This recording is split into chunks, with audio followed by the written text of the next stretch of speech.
श्री महावीराय नमः। जय आत्म, जय आनंद, जय देवेंद्र, जय शिव। उपाध्याय भगवान श्री जितेंद्र गुरुवे नमः। जय शशिकांता, जय सरिता, जय अजय, जय मंजुला। गुरु कृपा से गुरु चरणों में रहकर ये तुच्छ बुद्धि जो भी स्वीकार कर पाई, कुछ आपके समक्ष रखने का प्रयास करो। श्रीमद् भगवान महावीर स्वामी की पावन पवित्र आनंददायिनी कल्याणकारिणी वाणी श्रीमद् उत्तराध्ययन सूत्र, और उसमें भी आप सुन रहे हैं तीसरा अध्ययन जिसका नाम है चतुरंगीय। फरमाया है प्रभु महावीर स्वामी ने, चत्तारी परम मंगाणी दुल्हानी हजतुनो मानो सत्तम सुई सद्धा संजममी अवीर्यम। चार परम अंगों की प्राप्ति संसारी जीवों के लिए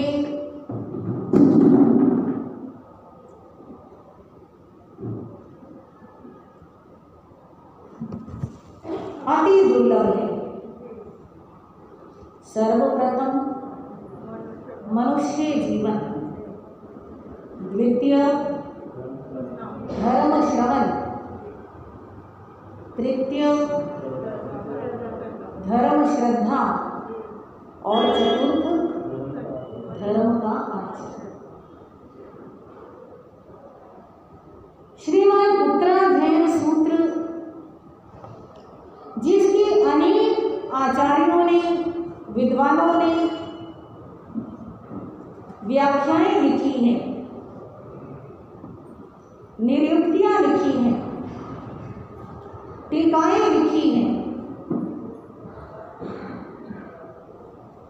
उन निरुक्तिकारों में एक निरुक्तिकार हुए आचार्य श्री भद्रबाहु स्वामी जी। उन्होंने इन चार अंगों की प्राप्ति की दुर्लभता को बताने के लिए 10 दृष्टांत थे। 10 में से 5 आपने सुने, 5 सुने हैं। छठा दृष्टांत कहा गया है, एक राजा जिसके 100 पुत्र हैं। राजा ने बड़े पुत्र को युवराज बना दिया। युवराज का मतलब भावी राजा। जब वर्तमान राजा गद्दी छोड़ेगा तो जो युवराज है वो क्या बनेगा? राजा बनेगा। पर युवराज इंतजार नहीं कर पाता। वो सोचता है कि मैं जल्दी से राजा बन जाऊं, और राजा बनने के लिए उसने कुछ षड्यंत्र रचने शुरू कर दिए कि वर्तमान राजा को मौत के घाट उतार करके मैं क्या बन जाऊं? राजा बन जाऊं। उसने षड्यंत्र रचने शुरू किए। राजा का मंत्री जो हर चीज के ऊपर बड़ी बारीकी से नजर रखता है। राजनीति एक ऐसी चीज है जिसमें विश्वास किसी का भी नहीं होता। क्या राजा, क्या प्रजा, क्या मंत्री, क्या पुरोहित और क्या युवराज, हर व्यक्ति के ऊपर निगाह रखनी होती है, नजर रखनी होती है। क्या पता कब किसके हृदय में क्या पाप आ जाए, क्या मालूम कब कौन राज्य को नुकसान पहुंचा दे।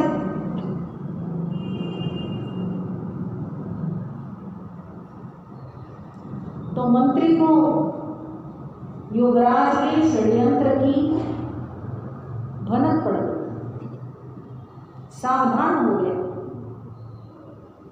उसने राजा को भी सावधान किया और राजा के साथ मिलकर योजना बनाई। एक दरबार बुलाया गया और दरबार के अंदर राजा के सभी पुत्रों को आमंत्रित किया गया। मंत्री ने कहा, राजन, पीढ़ियों से, पुरखों के समय से हमारे राज्य की ये परंपरा रही है कि जब राजा राजगद्दी छोड़ता है तब युवराज राजा। पर अगर कोई राजकुमार या राजा इस व्यवस्था को स्वीकार नहीं करता, अर्थात धैर्य नहीं रखता है, कोई षड्यंत्र रचता है, इस परंपरा का विरोध करता है, तो उसको एक सजा दी जाती है। सजा क्या दी जाती है?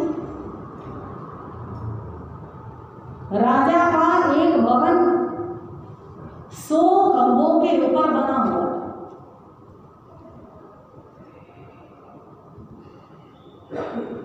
कहा गया उन 100 खंभों के साथ 100 कुर्सियां लगी हुई।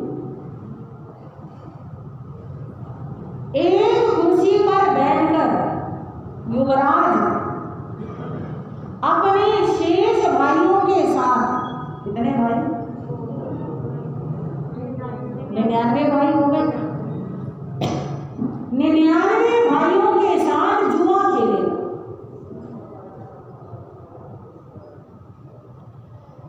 फिर दूसरे खंभे की कुर्सी के पास बैठकर 99 भाइयों के साथ क्या खेलना है? जुआ खेलना है। फिर तीसरे खंभे की कुर्सी के पास बैठकर 99 भाइयों के साथ जुआ खेलना है। ऐसे एक एक करके 100 के 100 खंभों के पास बैठ करके क्या खेलना है? और कितने भाइयों के साथ? 99 भाइयों के साथ अलग अलग। इतनी बार जुआ खेले और एक बार भी नहीं हारे। एक बार भी हारना नहीं। अगर एक बार भी हार जाता है तो दोबारा पहले से, समझ आ गई?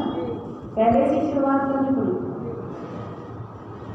तो अगर वो सब भाइयों को जीत लेता है, हर खंभे के साथ जीत लेता है, तो उसे क्या बनाया जाता है? राजा। अब आचार्य जी पूछते हैं कि उस राजकुमार के लिए क्या ये शर्त जीतनी आसान है? कितनी मुश्किल है? बहुत मुश्किल है। जुए के अंदर तो कुछ पता ही नहीं, कब जीत कब हार। कितना ही एक्सपर्ट हो, कितना ही कुशल खिलाड़ी हो, उससे भी कभी ना कभी चूक हो जाती है। तो जैसे उस युवराज के लिए ये शर्त जीतनी अति कठिन है, वैसे इस आत्मा के लिए इन चारों अंगों का प्राप्त करना अति दुर्लभ। में आ रही है सबको? कितने दृष्टांत हो? 6 दृष्टांत। 7वां दृष्टांत, एक व्यापारी व्यापार करता है, बहुत धन कमाता है। अक्सर ऐसा होता है, जैसे जैसे धन बढ़ता है वैसे वैसे व्यक्ति कंजूस हो जाता है। अमीर लोगों से धर्म के लिए, अच्छे काम के लिए पैसा निकलवाना कोई आसान काम नहीं होता, बहुत मुश्किल होता है। उन्हें बड़े लालच देने पड़ते हैं। हम तुम्हें शाल उड़ाएंगे, माला पहनाएंगे, तुम्हारे नाम की जय जयकार कराएंगे, कार्ड छपवा करके उसमें तुम्हारा नाम छपवाएंगे, भवन के अंदर तुम्हारे नाम का पत्थर लगवाएंगे। हाँ जी। और उस नाम का, उस यश का जो लालच होता है, वो लालच उनकी जेब से पैसा निकल। एक बार किसी भाई ने स्थानक के अंदर, ये बैठने का जैसे पार्ट होता है, ये पट्टा दान किया। इस पर भी नाम लिखा होगा, नहीं लिखा? कमाल की बात है। तो पट्टे के ऊपर नाम भी लिखा गया कि ये पट्टा अमुक व्यक्ति ने क्या किया, दान किया। अब कोई साध्वी जी विहार करके स्थानक में पहुंचे और आकर के जैसे पट्टा रखा था नॉर्मल भाव से वैसे ही बैठ गए। वो भाई दर्शन करने आया जिसने पट्टा दान किया था। उसने देखा कि साध्वी जी पट्टे पर बैठे हैं पर इस पर मेरा नाम नहीं है। इसका मतलब पट्टा उल्टा लगा, मतलब नाम वाला पोर्शन पीछे हो गया और बिना नाम वाला आगे। कहने लगा, महाराज जी एक बार उठो जरा। कहते भाई क्या बात है? कहते नहीं एक बार उठो बस। कहते बता तो भाई बात क्या है? कहते नहीं बस मेरी गिनती है, आप एक बार उठ जाओ, एक बार खड़े हो जाओ, बस 2 मिनट के लिए। साध्वी जी उठ गए और उसने पट्टा घुमाया, वो नाम वाला पोर्शन आगे किया। कहते अब बैठ जाओ। साध्वी जी कहते क्या हुआ भाई? कहते ये पट्टा मैंने दान किया है और मेरा नाम क्या हो रहा था, पीछे जा रहा। तो इतनी नाम की भूख होती है इंसान की। तो वो व्यापारी जितना संपन्न है उतना ही कंजूस है। नगर में लोगों के पास पैसा आता है, अपना अच्छा अच्छा मकान बनाते हैं, अच्छा अच्छा रंग रोगन कराते हैं, अच्छे अच्छे डिजाइन में अपनी कोठी तैयार करते हैं। और उस नगर की एक परंपरा की, एक रिवाज था, जिसके पास लाख रुपए होते थे वो अपने भवन के ऊपर एक झंडा लगाता था, जिसके पास 2 लाख होते थे वो 2 झंडे लगाता था। समझ गए? यानी जिसके पास जितने लाख हैं वो उतने झंडे अपने भवन पर लगा। पर ये वाला व्यापारी, ये वाला सेठ वैसे ही पुराने मकान में रह रहा है। कोई उसके अंदर रेनोवेशन नहीं, कोई नए हिसाब से कोई चेंजेस नहीं, और कोई मकान के ऊपर झंडा नहीं। उस सेठ के पुत्र कहते हैं, पिताजी हम भी इस मकान को अच्छे तरीके से बना लें,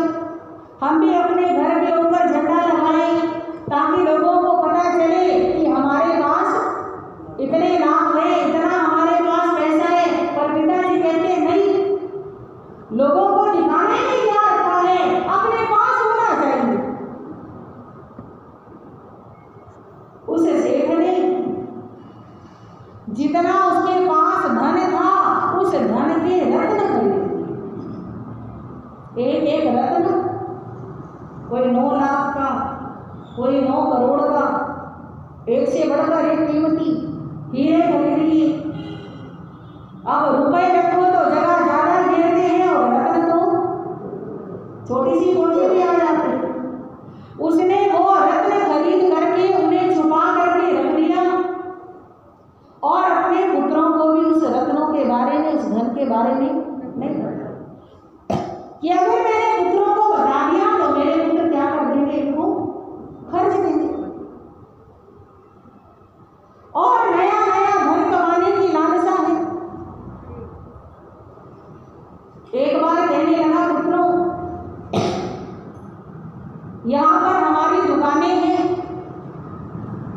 तुम दुकानों पर बैठा करो, अभी मैं अकेला कमाता हूँ, सब तरफ का मैं काम देखता हूँ, तुम भी देखा करो, मैं भी कमाऊँ तुम भी कमाओ, तो कमाई ज्यादा होगी। पर पुत्र ऐसे हैं आलसी, कहते हैं कि पैसा पहले से बहुत है, पिताजी दिन रात लगे ही रहते हैं, हम भी कमाएंगे तो बचेगा तो खाएगा। दुकान पर जाते नहीं है, जाते हैं तो तरीके से काम नहीं करते, सेठ बनने विचार करने लगा। ऐसे तो ये पुत्र कमाएंगे नहीं, इनको मैं दिखाई देता हूं ना, इसलिए ये दुकान पर आते नहीं। मैं धन कमाने के लिए विदेश चला जाता हूं, मैं विदेश जाऊंगा तो यहाँ की दुकानों पर ये अपने आप ही बैठेंगे, संभालेंगे। ऐसे होता है, जब कोई करने वाला दिख रहा है तो इंसान आलसी हो जाता है, जब मैं करने वाला दिखूंगा नहीं तो इनको करना ही पड़ेगा। ऐसा विचार करके सेठ कहता है कि मैं तो समुद्री यात्रा के द्वारा विदेश जा रहा हूँ और वहां से धन कमा कर लाऊं और मेरे पीछे से दुकानदारी तुमने संभाली। पुत्र कहने लगे, पिताजी हम संभाल लेंगे, आप जाओ, पर आपको पता है कि हमें धन कमाने का अनुभव नहीं, बाय चांस नुकसान लग गया, कोई स्थिति खराब हो गई, आप तो पता नहीं कब आओगे। पहले तो 12-12 साल और पता नहीं कितने साल, और कभी कभी नहीं भी आते थे, वहीं से धन बेचते रहते थे कमा कमा करके। अभी भी ऐसे होता है, जो बाहर जाके कमाने लग जाते हैं वो फिर वापिस ही नहीं आते। परिवार को धन की जरूरत है तो भेज दिया, नहीं जरूरत है तो मस्त आराम। और परिवार वाले भी सोचते हैं कि जब हम कमा खा सकते हैं तो फिर उससे क्या मंगाना, तो वो भी बोलते नहीं, चलो जैसी भी स्थिति है। पुत्र कहने लगे, पिताजी आप पता नहीं कब आओगे, पीछे से अगर नुकसान हुआ तो हम क्या खाएंगे, कैसे रहेंगे। अब उन्होंने पुत्रों के मुंह में आकर के बता दिया कि इमरजेंसी के लिए जब ऐसा लगे कि सुबह खा लिया, शाम को खाने के लिए कुछ नहीं है और कर्ज लेकर के भी थक चुके हैं, कर्ज देने वाले भी कर्ज देना बंद कर चुके हैं, जब कोई रास्ता ना मिले तो मैंने यहाँ पर रत्न रखे, आप इन रत्नों को गिरवी रख करके, सारे रत्नों को नहीं, एक रत्न को गिरवी रख करके कुछ पैसा ले करके आप उससे गुजारा कर लेना और मैं आगे जाऊंगा और धन कमाऊंगा। कहते हैं ठीक है। पिताजी गए और उधर पुत्र देखते हैं चमचमाते जगमगाते इतने सुंदर बहुमूल्य रत्न, विचार करने लगे पिताजी इतने कंजूस हैं, ये रत्न रखे रखे क्या कर रहे हैं, किस काम आएंगे, इससे अच्छा है हम इनका उपयोग ही कर लेते। वह नगर समुद्र के तट पर ही बसा हुआ था और पिता के जाने के बाद एक जहाज आता है,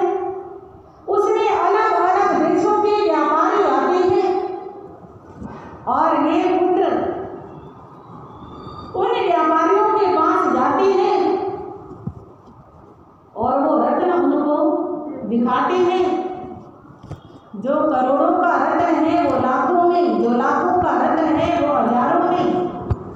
हाँ जी, समझ लो कोड़ी के भाव सारे बेचे और अलग अलग व्यापारियों को बेच दिए।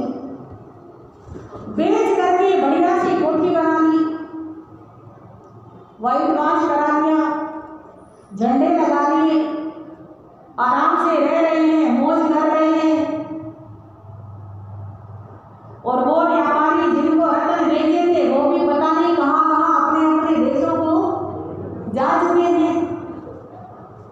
अब वो व्यापारी उन बच्चों का पिता वापिस आता है, आ करके घर को देखता है, मकान का नक्शा देखता है, सोचता है लगता है पुत्रों ने कुछ गड़बड़ी कर दी। आते ही सबसे पहले पुत्रों से पूछा मेरे को रतन कहाँ है, रतन दिखाओ। कहते वो तो गए सारे खर्च हो गए, सारे खर्च हो गए। वो तो इतना धन था कि 10 पीढ़ियां भी बैठकर खाती तो भी खत्म नहीं होता। कैसे खर्च कर दिए तुमने? कहते हमारा मकान टूटा फूटा हुआ था, हमने मकान बनाया, दुकान दोबारा बनाई, नौकर अच्छे रखे, ये किया वो किया। कहते अच्छा ये बताओ कि बेचे किसको है? कहते बाहर से व्यापारी आए थे उनको बेच दिए। अब पिताजी कहते हैं मेरे घर से निकल जाओ और जिस जिस व्यापारी को तुमने रत्न बेचे हैं वे सारे रत्न वापस लेकर के आओ, मुझे वो रत्न चाहिए। अब वे पुत्र उन्हें ये भी मालूम नहीं कि किसको बेचे, कौन कहाँ का निवासी था। वो सोच रहे हैं कि अब हम रत्न कहाँ से लाएंगे, घर से निकाल दिया गया है। सोच रहे हैं, इधर उधर पूछ रहे हैं, जानकारी ले रहे हैं। आचार्य श्री प्रश्न पूछते हैं उन पुत्रों के लिए उन रत्नों को लाना हाँ जी अति दुर्लभ। जैसे उन पुत्रों के लिए उन रत्नों को इकट्ठा करना मुश्किल है, वैसे इस संसारी जीव को ये 4 चीजें मिलनी। कौन कौन सी? मनुष्य जीवन, धर्म श्रवण, धर्म पर श्रद्धा और धर्म का आचरण। अति दुर्लभ।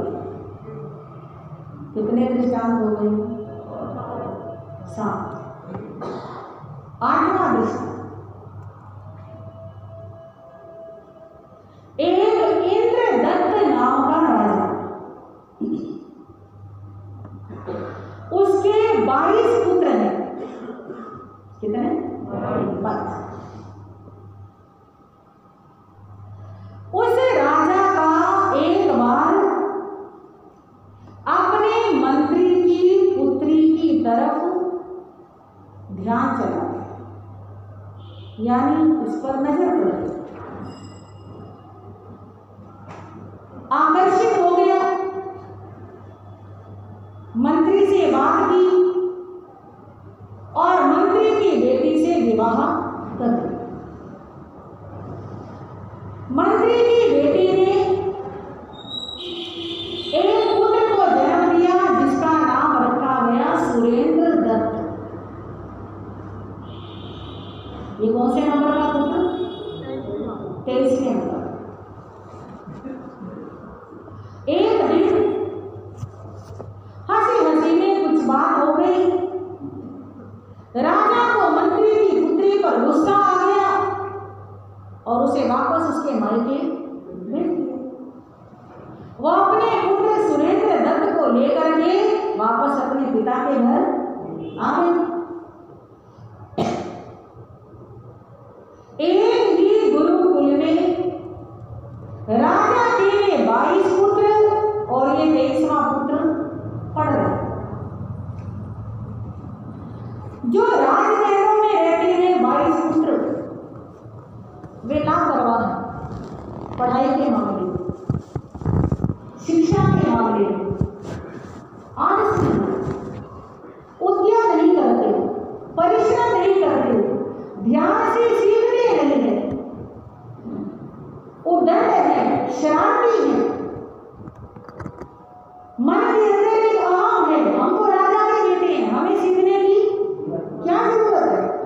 अक्सर ऐसा ही होता है।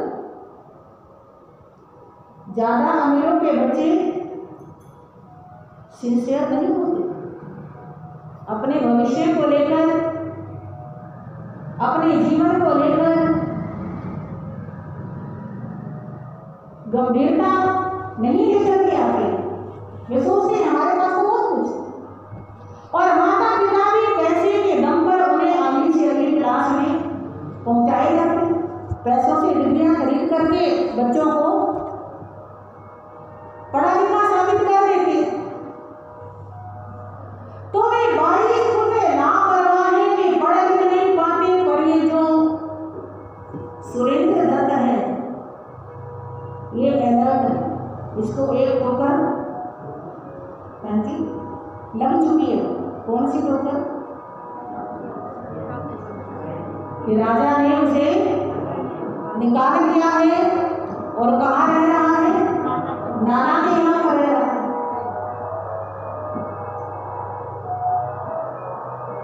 आज का जमाना नहीं, पहला जमाना। शादी के बाद लड़की का मायके में ज्यादा समय तक रहना,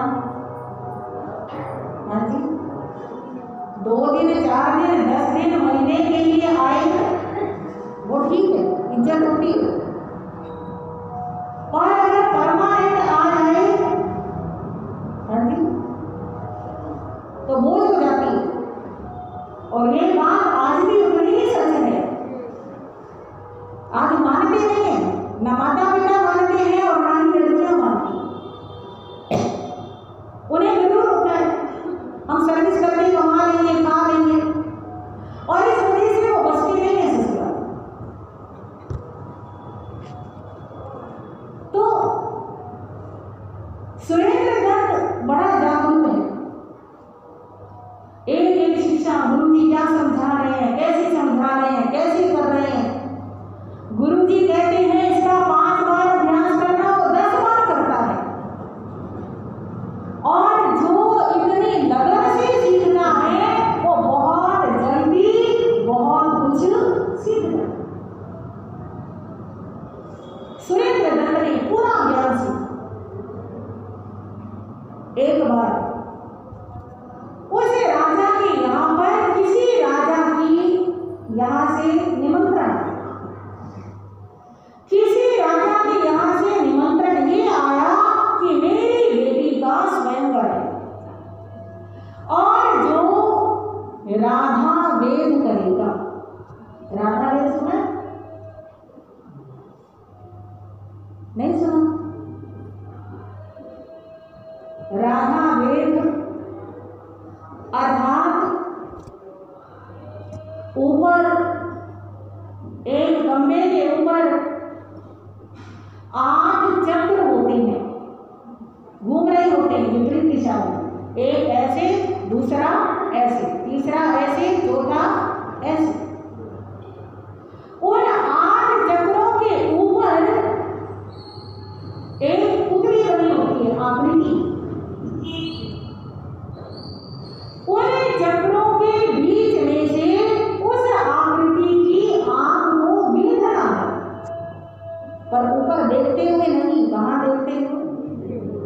नीचे एक तेल का कड़ाहा होता है, उस पे नजर रखते हुए उन चक्रों के बीच में से निकलकर उस पुतली की आंख तक तीर जाए और उस आंख को बीध दे, उसे कहते हैं राधा वेद। जो अर्जुन ने भी मछली की आंख। तो राजा के 22 पुत्र जाते हैं और सुरेंद्र दत्त को भी मंत्री लेकर के जाता है कि मैं तो राजा का पुत्र। अब 22 पुत्र प्रयास करते हैं पर कोई सफलता नहीं मिलती। अब सुरेंद्र दत्त का नंबर आया तो वे राजा के पुत्र मन में सोचते हैं कि अगर ये जीत गया तो हमारी क्या होगी? बेइज्जती होगी, हमारा अपमान होगा।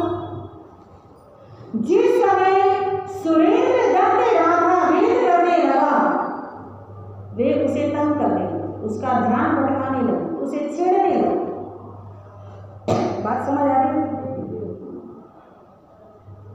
एक तो पूरी एकाग्रता चाहिए। कितनी देर तक देखना पड़ता है कि 8 चक्र, एक उल्टा एक सीधा, एक उल्टा एक सीधा घूम रहे हैं। उन सबके बीच में जो छिद्र बना हुआ है, वे सारे छिद्र कब किस समय एक पॉइंट पर आएंगे और उसी समय मछली वो जो कुंडली बनी हुई है उसकी आंख भी एक पॉइंट पर आएगी। ऐसे समय पर तीर छोड़ना है कि उधर से भी सारी चीजें एक लाइन में आए, उधर से वो तीर जाए उसी समय।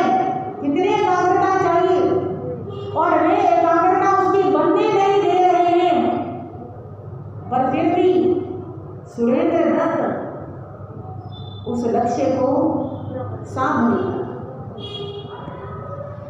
जैसे वो राधा वेद साधना मुश्किल है, हाँ जी, मुश्किल है कि आसान है?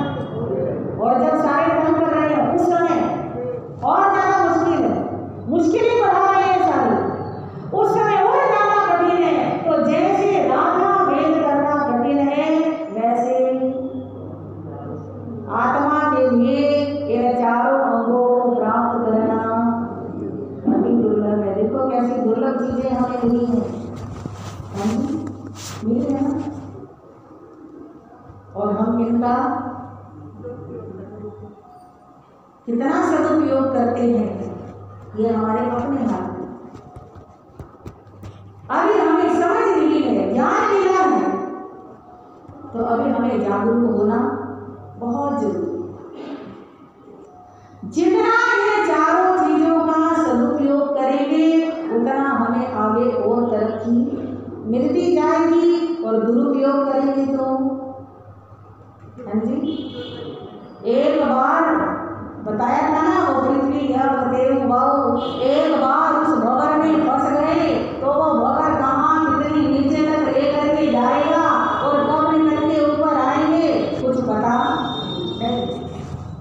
कितने दृष्टांत हो गए? 8 दृष्टांत, 2 दृष्टांत बाकी छोटे छोटे। आपको बताया गया था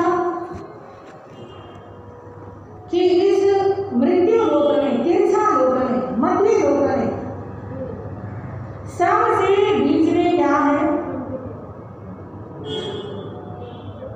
क्या है? जम्बू द्वीप। भूल गए क्या सारे? क्या है सबसे बीच में? जम्बू द्वीप। उसके चारों तरफ फिर एक द्वीप, उसके चारों तरफ फिर समुद्र, फिर द्वीप, फिर समुद्र, ऐसे कितने हैं? असंख्यात। और वे सभी अपने से पहले वाले से क्या है? दुगने। समझ में आ गई? कितनी जगह, कितना स्थान, कितना पृथ्वी का है, कितना आप का है, हाँ जी, कितना लंबा चौड़ा संसार है, मध्य लोक में कितना लंबा चौड़ा है। तो असंख्यात द्वीप समुद्रों के बाद सबसे अंत में एक समुद्र आता है जिसका नाम है स्वयंभू रमण समुद्र। क्या नाम आता है? स्वयंभू रमण समुद्र। आप सोचो कितना बड़ा होगा, कितना विशाल होगा। अब आचार्य कहते उस स्वयंभू रमण समुद्र के एक किनारे पर कील पड़ी है, कील होती है ना, और दूसरे किनारे पर जुआ पड़ा है। जैसे फल के अंदर लगता है, हाँ जी, या पहिए के अंदर लगता है, फल में नहीं लगता है। तो जुआ एक तरफ और उसकी कील दूसरे तरफ। आचार्य कहते हैं कि जब वो कील बहते बहते जुए तक पहुंच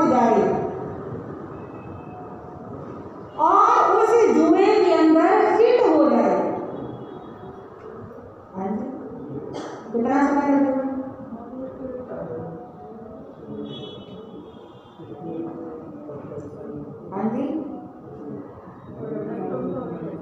असंभव ही। इतने बड़े समुद्र से बहते बहते, पहली बात तो कि लोहे की होती है, वो वैसे ही नीचे चली जाएगी, है ना। तो कहाँ बहते बहते संभावना ही नजर नहीं आती है, पर फिर भी हो सकता है कोई देव सहायक हो जाए और किसी देव की कृपा से वो मिल जाए, उसमें फिट हो जाए, वो तो फिर भी संभव है। पर एक बार मनुष्य जीवन खो गया तो इसे पाना अति दुर्लभ। 10वां दृष्टांत, एक स्तंभ है बड़ा लंबा चौड़ा, स्तंभ यानी खंभा, पिलर, रत्नों से बना हुआ। एक देवता उस पूरे खंभे को तोड़ करके चूरा बना दे, बिल्कुल बारीक कोड़ा बना दे, जितने रत्न थे वो भी सब क्या बन जाए, चूरा, बिल्कुल कोड़ा। और उस सारे चूरे को लेकर के सारे उस खंभे के बारीक से मलबे को लेकर के मंदर पर्वत पे चला जाए, मेरू पर्वत, 1 लाख योजन जो मेरू पर्वत है उसके शिखर पर पहुंच जाए और वहां जाकर के अपनी हथेली के ऊपर वो सारा चूर्ण रख ले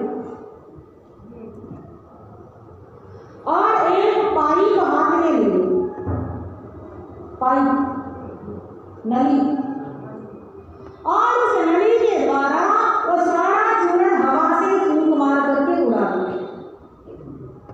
हाँ जी, कहाँ कहाँ जाएंगे वो पर? हाँ जी, कुछ नहीं पता।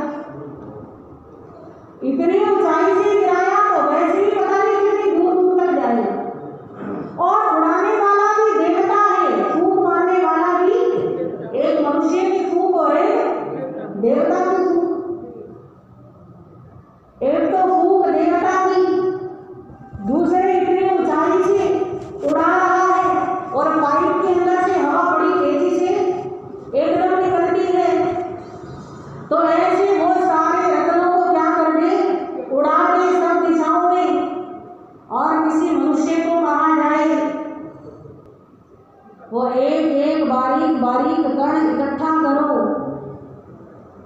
उनको रत्नों का आकार दो और उन रत्नों का क्या बनाओ, पुनः को खंभा बनाओ, तो क्या ये काम असंभव है।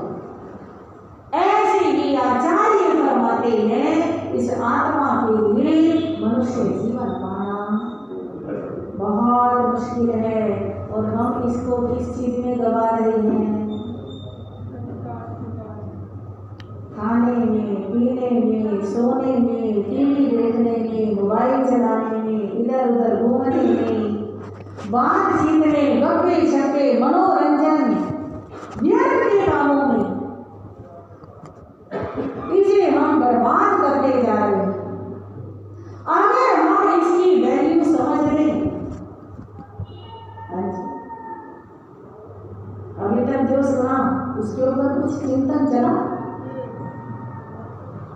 यहाँ से जाने के बाद या यहाँ बैठकर समाइक में बैठकर कुछ चिंतन आया, कभी आपको लगा कि कितना मुश्किल और कितना दुर्लभ जीवन हमें मिला है? किस किस के मन में आता है? बहुत कम है, बहुत अच्छा। रोज चिंतन किया करो, जितना चिंतन करोगे उतना समय का सदुपयोग भी अपने आप करो। ज्ञान होगा तो श्रद्धा होगी, श्रद्धा होगी तो आचरण भी अपने आप आएगा। मान लो सो रही है तो सोते सोते भी मांग ये रहे कि मैं अपने समय को गवा रहा हूं। इस समय लेटे लेटे भी मैं अवतार मंत्र जप सकता हूं। इस समय लेटे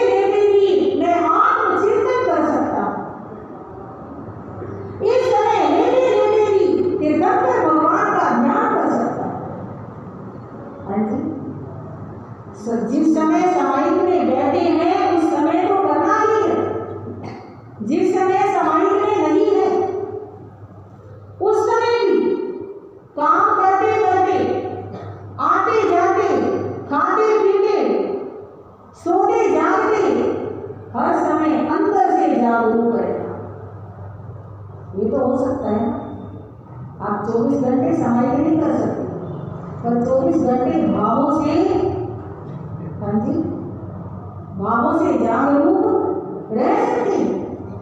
अभ्यास करें और देखना जितनी जागरूकता आएगी अपने समय को बचाने के लिए, हाँ जी, जितनी जागरूकता आएगी कि मैं एक एक सांस का सदुपयोग कर लूं, एक एक सांस में अवतार मंत्र जप लूं, एक एक पर एक एक क्षण आत्मचिंतन करूं, तीर्थंकर भगवान की भक्ति करूं, आराधना करूं, जितनी जागरूकता आएगी उतना आपको समाधि में भी आनंद आएगा।